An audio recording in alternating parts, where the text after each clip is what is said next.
जय Hind students, welcome back again. This is Divyanshu Pandey. Indian Navy भारतीय नौसेना में अब न्यू रैंक्स को इंट्रोड्यूस करने जा रही है। तो ये न्यू रैंक्स को क्यों लाया जा रहा है और इससे भारतीय नौसेना में किस किस प्रकार के नए रैंक्स आपके आएंगे, इसको हम आज के इस क्लास में डिस्कशन करेंगे। शुरुआत करते हैं आज के इस सेशन की।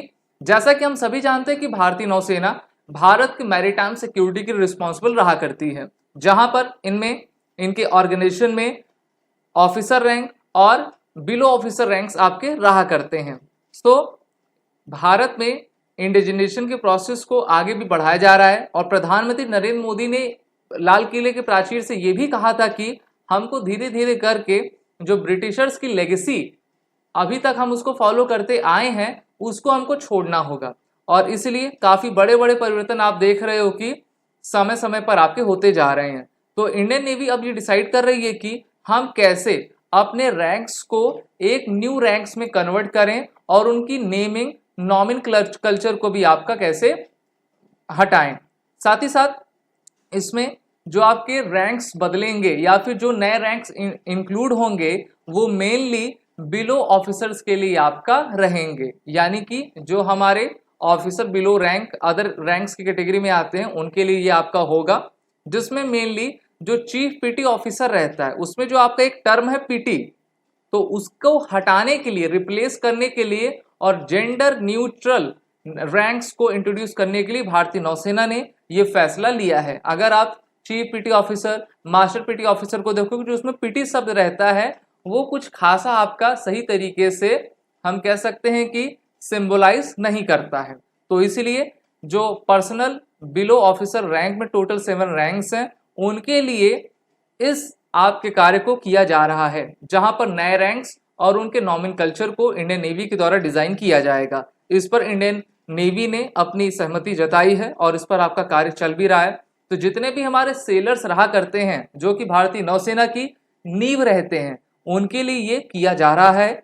The entry of women into the navy PBOR personnel below rank cadre this year under the Agnipath scheme necessitated the switch to gender neutral ranks. अभी देखिए पिछले साल ही अग्निपथ स्कीम आई थी, इंडियन नेवी ने भी सेलर्स की जो वैकेंसी लाई थी बोथ मेन विमेन के लिए, उसको अग्निपथ स्कीम के तहत ही रखा और जिसके तहत जो हमारा पहला बैच है इंडियन नेवी का और जो आने वाले बैचेस हैं उसमें जब हमारे ऑफिसर्स हमारे जो अग्निपथ के जवान रहेंगे और मेनली विमेन अग्नि वॉरियर्स, तो उनको ये नए रैंक्स आपके प्रोवाइड किए जाएंगे और उनको कुछ अलग टर्म करके आपका बुलाया जाएगा।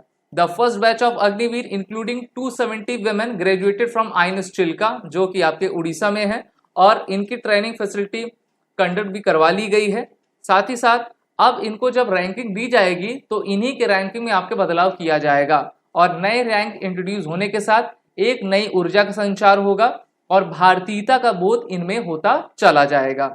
The ranks of officer in the Indian navy and also to large extent in the army air force own their nomenclature to the Arab, Latin, French, Spanish, Dutch, British origins। अभी मैं बताऊंगा कि जो हमारे ऑफिसर्स की ranks हैं उनके जो नेमिंग है हमने कहाँ कहाँ से ली है और वो जो शब्द बने हैं कहाँ कहाँ से आपके आए हुए हैं, चाहे वो एडमिरल से लेकर लेफ्टिनेंट तक हो।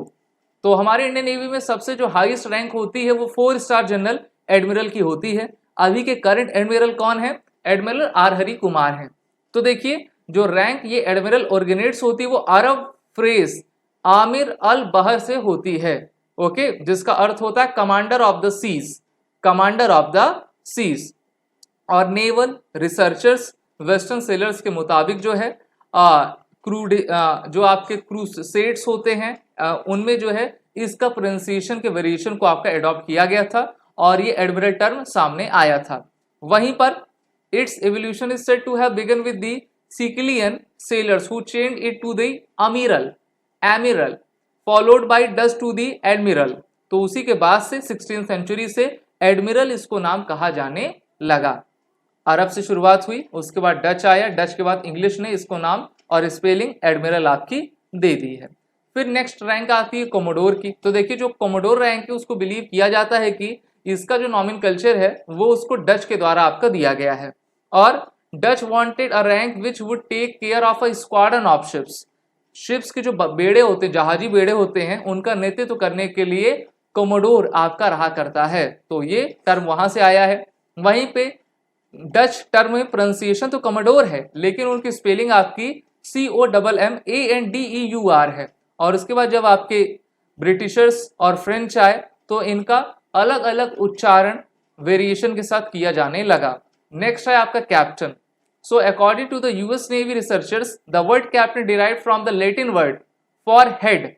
ठीक है, हेड, हेड ये सर वाला हेड नहीं, बल्कि किसी भी यूनिट का जो हेड होता है उसको हम कहते हैं कैप्टन। क्रिकेट की टीम का कैप्टन, फुटबॉल की टीम का कैप्टन, आर्मी में कैप्टन, नेवी में कैप्टन। ओके, और फ्रेंच का एक वर्ड था कैपिटनस, वहां से ये निकला, फिर इसको आपका कैप्टन कहा जाने लगा इंग्लिश में। तो यहां से आपका कैप्टन टर्म आता है। फिर एक और इसमें रैंक होती है नेवी में, कमांडर रैंक, भारतीय नौसेना में, जिसकी रैंक आप यहां पर देख भी पा रहे हो। और ये लैटिन वर्ड कमांडर से निकला हुआ है, जिसका अर्थ होता है to give in to one's hand, यानी कि किसी के हाथ में कुछ सौंपना। क्या सौंपेंगे आप? अधिकार सौंपेंगे, रिस्पॉन्सिबिलिटी सौंपेंगे, तो उसको हम कमांडर कहा करते हैं। और ये ड्यूटी वन चार्ज आपका रहा करता है। फिर आती है लेफ्टिनेंट की रैंक। सो लेफ्टिनेंट रैंक, जिसको हम ल्यूटिनेंट, ब्रिटिश एक्सेंट में ल्यूटिनेंट कहा जाता है, comes from the French word lieu and tenant, जिसका अर्थ होता है in its literal sense one who holds the place for another. तो ये आपकी लेफ्टिनेंट रैंक है। और ब्रिटिश नेवी ने इसको 16वीं सेंचुरी में अडॉप्ट किया और इस्टेब्लिश किया, और उसके बाद इंडियन नेवी भी इस टर्म को आपका कंटिन्यू की हुई है। अभी जो रैंक्स में बदलाव होगा उनके नाम में, तो वो सिर्फ और सिर्फ पर्सनल बिलो रैंक ऑफिसर्स पर आपका होगा। हमारे जो मेन ऑफिसर्स होते हैं उनमें कोई भी बदलाव नहीं किया जाएगा। अगला आता है पीटी ऑफिसर। तो जो चेंजेस होने ना, वो पीटी शब्द आपका हटाया जाएगा, क्योंकि ये सुनने में भी काफी अच्छा नहीं लगता है। So the term PT is derived from the French word PT, petite, meaning small ना, कहते हैं ना चीफ पीटी ऑफिसर, यानी कि चीफ है स्मॉल ऑफिसर के। तो ये तो खराब हुआ, तो इसीलिए इसको हटाया जा रहा है। 19वीं सेंचुरी में ब्रिटिश नेवी के द्वारा इसको अडॉप्ट आपका कर लिया गया था।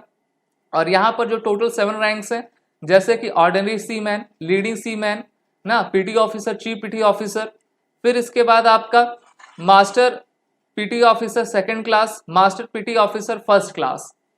तो ये first class, second class, third class है, तो ये एक प्रकार का जो है सही सिंबलाइज नहीं करता है, इसलिए बदले जाने की इसकी आवश्यकता है। इंडियन नेवी ने इसको रिकॉग्नाइज किया। और अब देखेंगे कि भारतीय नौसेना किस प्रकार के नई नॉमेनक्लेचर स्वदेश निर्मित टर्म से आपका लाएगी, जो कि हमारे सीमैन सेलर्स के लिए आपका रखा जाएगा। आप सभी defence aspirant SSB crack exam के हमारे ई लर्निंग प्लेटफॉर्म पर जुड़कर अपनी तैयारी बेहतर करें। वॉर 10 कोड का यूज कर लें, जिससे कि आपको 10% का फ्लैट डिस्काउंट मिलता जाए। जय हिंद। अगर आप एक डिफेंस एस्पिरेंट हैं और SSB interview, NDA, CDS, AFCAT जैसे एग्जाम्स के लिए प्रिपेयर कर रहे हैं, तो आप एसएसबी क्रैक एग्जाम्स के कोर्स को चेक करना ना भूलें। आप हमारी लर्निंग एप्लीकेशन को गूगल प्ले स्टोर से भी डाउनलोड कर सकते हैं।